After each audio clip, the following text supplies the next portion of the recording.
Vaxtınız xeyir olsun. Hər birinizi salamlayıram. Əziz MİQ və sertifikasiya hazırlaşan müdavimlər, əziz müəllimlər.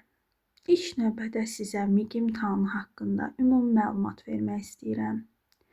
Müəllimlərin işə qəbul imtahanı uzun illərdir, keçirilir. Bəzi hallarda sualların çətinliyi, asanlığından əlaqədar olaraq hər birimizin qarşısına ana səhifələrimizə düşür. Bu il MİQ imtahanları necə keçirildi, nə oldu? Təbii ki, hər birimiz 2026-cı il MİQ imtahanları ödənişli formada keçiriləcəyini bildirdilər. Hər birinizə uğurlar arzulayıram, müvəffəqiyyətlər arzulayıram. Ümumiyyətlə, bu haqda sizə bir motivasiya olaraq danışmaq istəyirəm. Əslində motivasiya bəzilərinizə ola bilər, bəziləriniz fikirləşər ki, bu hansısa bildiyimiz şeylərdir. Təbii ki, bizim imtahanda qarşılaşdığımız şeylər bizim potensialımız budur demək deyil. İllərdir görünür. Bəzi müəllimlər, keçən il 60 yığan müəllimlər bu il 80-ə, 90-a qaldırıb nəticələrin. Bu o demək deyil ki, mən bu il zəif yığmışam, gələn il belə deyil. Amma inşallah ki, hər bir müdavim bu il müəllim adını qazanmış olar. İlk növbədə mən sizə bolca uğurlar arzulayıram.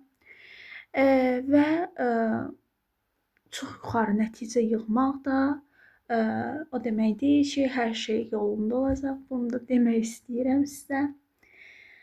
Hər birimizdə xeyirlisi olsun və sizə MİQ imtahanında ilk ildən necə yüksək nəticə əldə etmək olar, bunun haqqında məlumat vermək istəyirəm.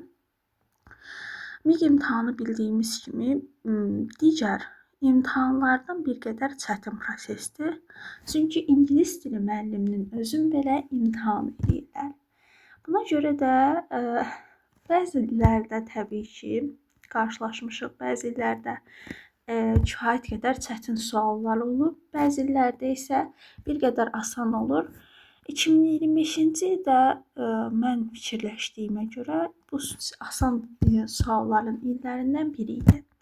Amma yenə də bu demək deyil ki, hər il imtahan sualları asan olur və yaxud da ki, hər il imtahan sualları çətin olur. Təbii ki, bu ekspertlər tərəfindən asan və çətin olmaqla bölünür, amma çətinliklərlə də həmişə hazır olmalıyıq. Bu il suallarımız əsasən qrammatikadan çox söz ehtiyatına yönəlmişdi. Cümlə tamamlama deyil də hekayə qurma, make-up story və yaxud da ki, sinonim, antonim kimi suallar daha əksəriyyətən təşkil edirdi. Qrammatik suallarımız isə özlüyündə, çətinliklərin asanlar olmaqla bölünmüşdü. Deməli, sentyabrdan hazırlaşan bir müdavim rahatçılıqla yüksək nəticə göstərmək mümkün idi. Təbii ki, bu dərsləri də yaxşı instruktorla, həqiqətən bu işi bizə illərin təcrübəsi ilə aparmaq lazımdır. Çünki gördüyümüz qədərilə bu təcrübə istəyən bir işdir. Kurikuluma gəldikdə isə kurikulumun təbii ki, yenə də təcrübəyə önəm verilirdi.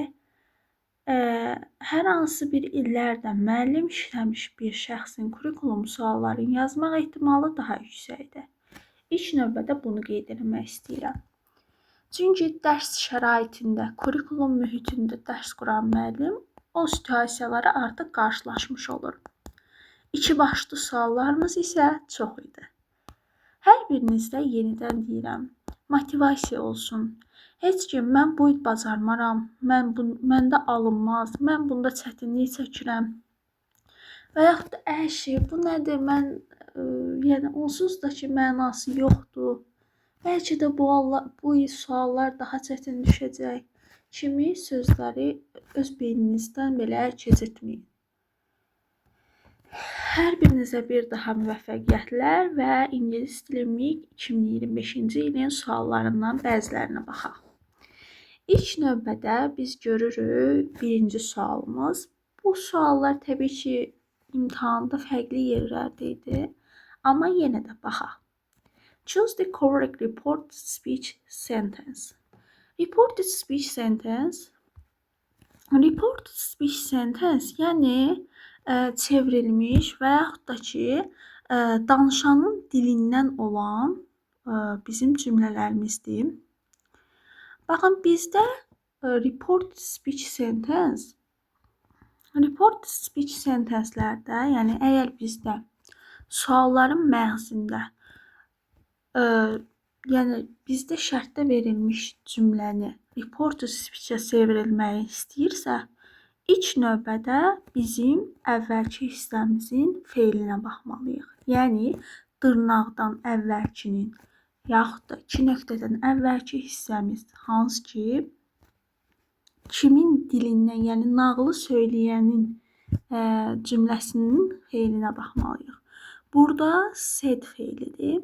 Said bildiyimiz kimi past simple-da işlənib. Past simple-da işlənirsə, deməli bizim dırnağın içərisi də past olmalıdır. Burada biz ona baxmırıq ki, past simple, past perfect, buna baxmırıq. Əsas odur ki, past olsun.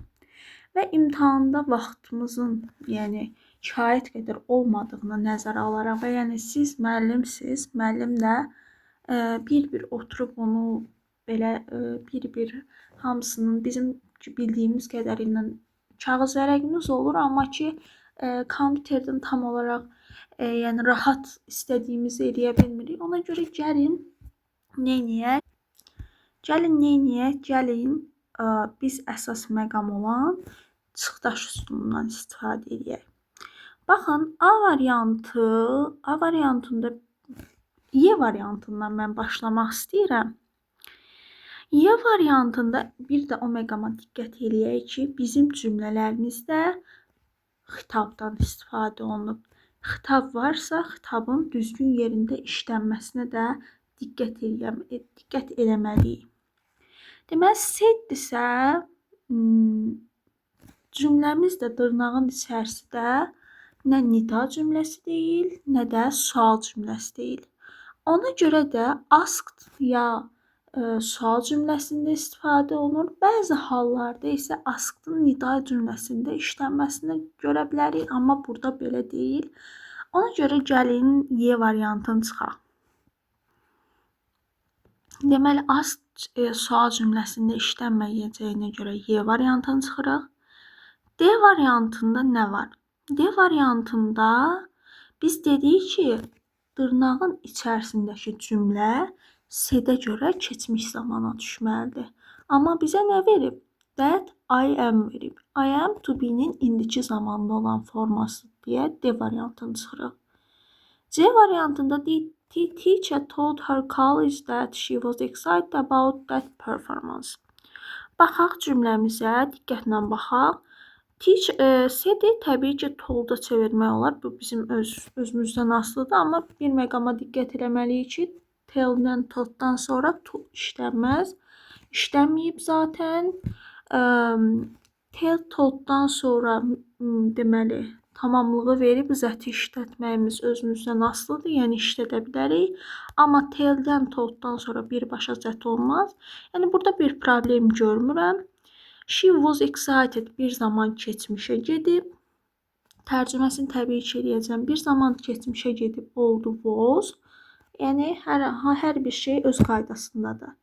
B variantına baxaq. The teacher said her colleagues that she was excited about this performance. Birinci növbədə onu deyim ki, said'dən sonra əgər tamamlıq işlənirsə, onda to'dan istifadə eləməliyik. Yəni, the teacher said to her colleagues that she was excited about. Bir də reported speech-in ən mühüm qaydalarından biri this'dir. Bu sözlərimiz, indi tələffüzümə təbii ki, fikir verməyim. Daha sizə aydın olsun deyə, yəni bizim öyrəşdiyimiz üsullarla istifadə edirəm. These. Bunlar deməli, əgər keçirsə reported speech-də, o zaman this olur. Yəni bir i ilə yazılanımız B variantındakı olmuş olur that. T, h, e, s, e belə deyim də. Bu cür yazılanımız isə olur those. Ona görə də iki cəhətdən də problemimiz var. Setdən sonra to olmalıdır, thisdən sonra this olmalıdır. Ona görə B variantı da səhv. Baxaq A variantında. A variantında ümumiyyətlə tamamilə səhvdir. Çünki dear college, burada daha doğrusu colleague, burada bizim xitabımızdır. Xitabımızda da dostlar, əziz müəllimlər, xitabımızda she and her college. Axı bu bizim xitabımızdır. Xitabımızı biz necə verə bilərik bu cümlənin tamamlığı kimi? Mümkün deyil. Baxın cümlədə nə deyir? Birinci tərcümə edeyim cümləni. The teacher said. Müəllim dedi. Their colleagues. Əziz deməli yoldaşlar. I am excited about this performance. Mən bu, yəni ifa haqqında, ifa üçün həyəcanlıyam. Deməli, bunu gəlin çalışaq D ilə college. Ümumiyyətlə mümkün deyil. Yəni burada D college əgər bizim mübtədamız olmuş olsaydı, onda I, D colleague and verərdi və yaxud da vergül verib I nə vermiş olardı? R vermiş olardı. O halda düzdür. Amma yəni bu D colleagues bizim xitabımız olduğuna görə bu variantımız səhvdir. Ümidvaram da videomuzdan razı qaldınız. Razı qaldınızsa zəhmət olmasa bəyən butonuna basmağı, dəstək olmağı çox sevinərəm. MİQ imtahanı haqqında sizə qaranlıq sertifikasiya, MİQ və yaxud da magistr haqqında sizə qaranlıq hər hansı bir məqam, ingilis dilində çətinliklərimiz varsa, mütləq ki şərhlərdə yazaq və bir-birimizə dəstək olaq.